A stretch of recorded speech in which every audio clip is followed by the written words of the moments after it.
Bienvenue dans ce tutoriel portant sur les actions possibles à partir du module Requête et prescription dans CrystalNet.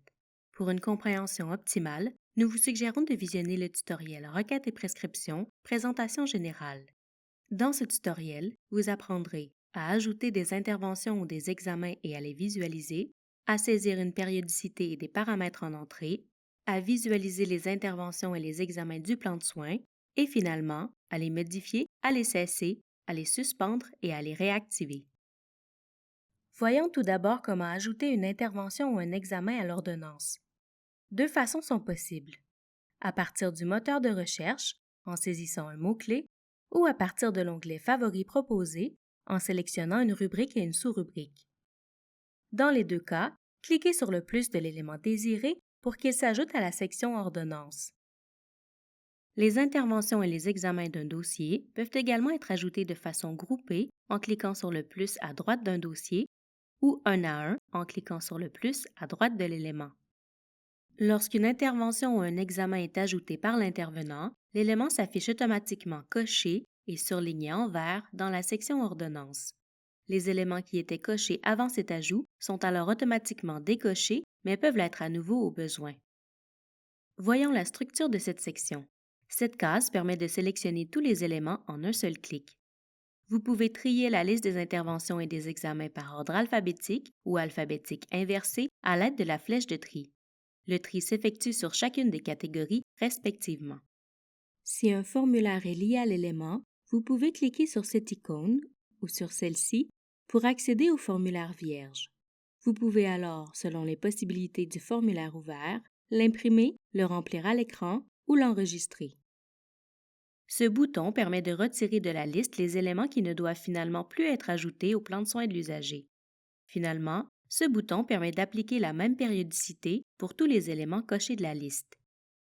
Une fois les interventions ou les examens ajoutés à la section Ordonnance, une périodicité et des paramètres en entrée peuvent être saisis. Pour ce faire, sélectionnez le ou les éléments désirés dans la section Ordonnance, puis ouvrez la fenêtre des périodicités et des paramètres en entrée.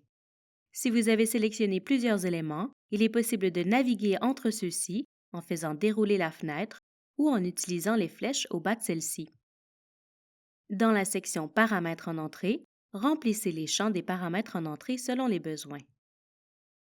Dans la section Périodicité, sélectionnez les options désirées.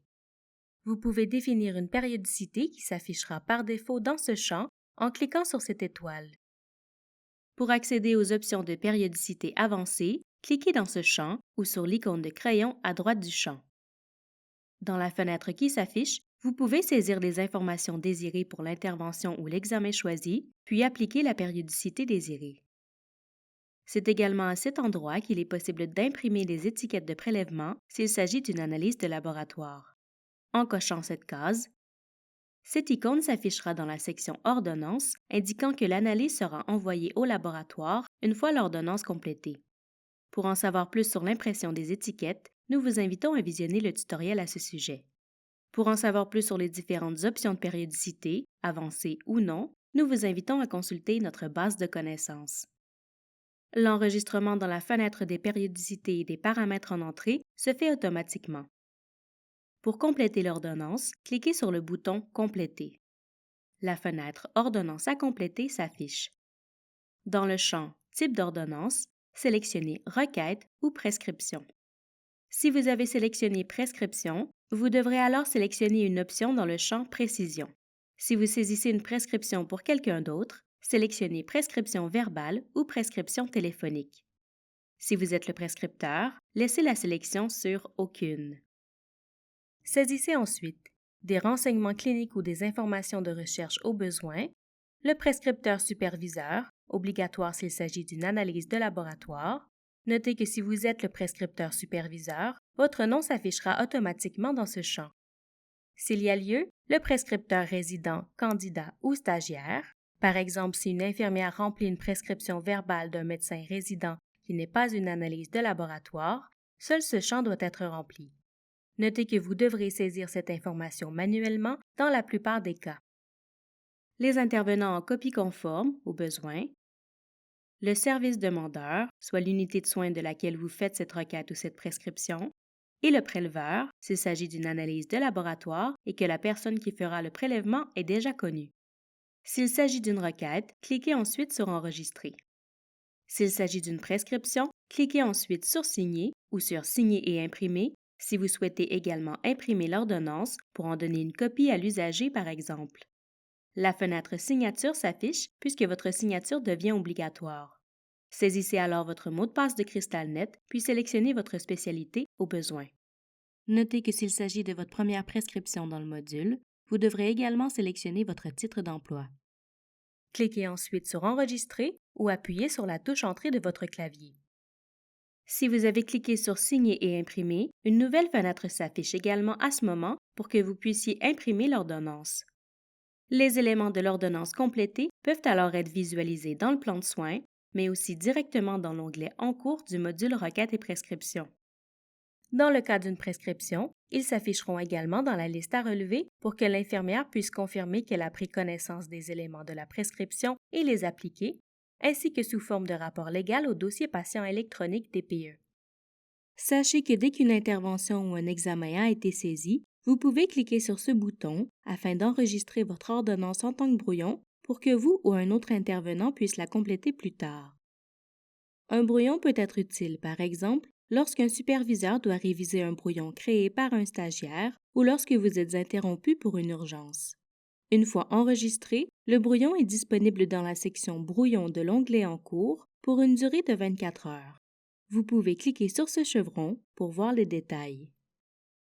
Pour ajouter le contenu d'un brouillon à la section Ordonnance, cliquez sur le plus juste ici. Vous pouvez également annuler l'ajout en cliquant sur l'icône qui s'est modifiée ou encore supprimer le brouillon en cliquant sur l'icône de la corbeille. Notez que si certains éléments ont été ajoutés, modifiés, cessés ou suspendus avant que vous n'ajoutiez votre brouillon à votre ordonnance, une fenêtre d'avertissement vous en avisera et vous indiquera comment poursuivre. Une fois le brouillon ajouté, effectuez les modifications désirées, puis cliquez sur Compléter. Vous devez alors suivre les mêmes étapes qu'au moment de compléter l'ordonnance. Dans l'onglet En cours, vous pouvez cliquer ici pour inclure les éléments dont la date de fin est passée. Il est possible de filtrer cette section afin d'afficher tous les éléments, seulement les prescriptions ou seulement les requêtes. Cette colonne affiche la périodicité sélectionnée au préalable ainsi que les icônes des paramètres en entrée. Vous pouvez voir le ou les paramètres en entrée saisis en survolant cette icône avec la souris.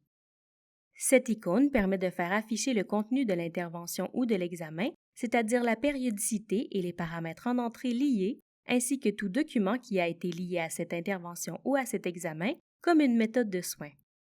Ce bouton permet de rafraîchir la page. Finalement, ces boutons permettent de modifier, de cesser ou de suspendre les interventions ou les examens.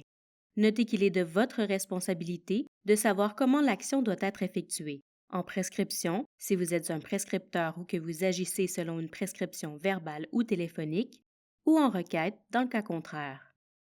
Regardons ces actions un peu plus en détail. Si l'action doit être effectuée seulement sur un élément, cliquez sur l'icône correspondante juste ici. Si l'action doit être effectuée sur plusieurs éléments, cochez les éléments en question et cliquez sur le bouton correspondant juste ici.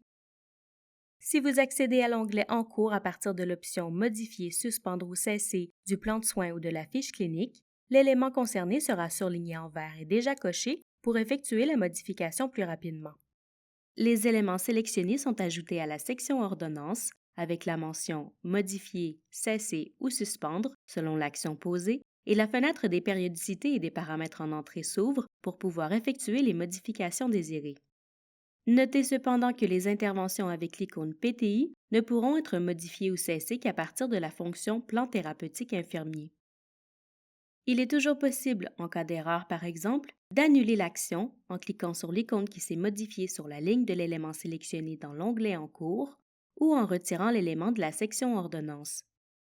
Cliquez sur Compléter pour confirmer l'action et compléter l'ordonnance. Lorsque l'ordonnance a été complétée, cet indicateur visuel s'affiche devant les éléments suspendus.